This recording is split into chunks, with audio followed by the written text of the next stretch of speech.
Multiculturalism is defined by the Collins English Dictionary as a situation in which all the different cultural or racial groups in a society have equal rights and opportunities, and none is ignored or regarded as unimportant.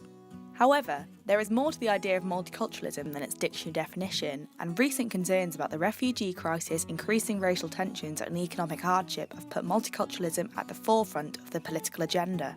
But the so-called multiculturalism debate has become relevant not just in politics, but in almost every aspect of life, including how we study history, for diversity has tended to be whitewashed out of the history books.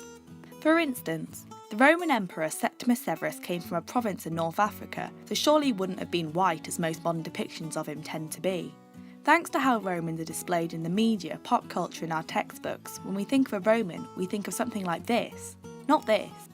But at its peak, the Roman Empire spanned from modern-day Syria to modern-day Britain, and would have included all colours and creeds. So rather than looking at how Roman society has been represented in modern times and by the great elite writers of Rome, historians are looking more and more at how normal people would have viewed themselves. When you're a local living under Roman rule, the line between local and foreigner would have become more and more blurred. To even try and understand all this, we need to first understand the complicated concept of identity. Take, for instance, someone born in London to Polish parents. They'd have both a Polish and British identity, as well as a more local London identity. These in varying ways will affect how you live your life, express yourself, and interpret the world around you.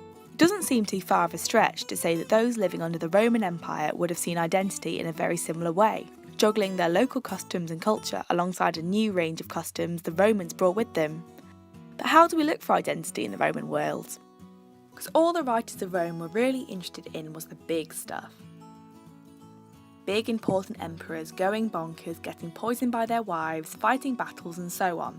But when it comes to ordinary people navigating ordinary life, the Roman writers fall silent.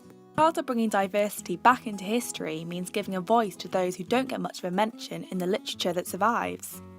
This means we have to turn to the archaeology to look for clues on how people viewed themselves and expressed their different identities under the Roman Empire. Could you be Roman and retain your local identity and culture?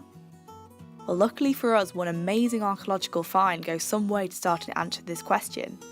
And if you're still interested and want to find out more, that's what we'll be looking at in the next video.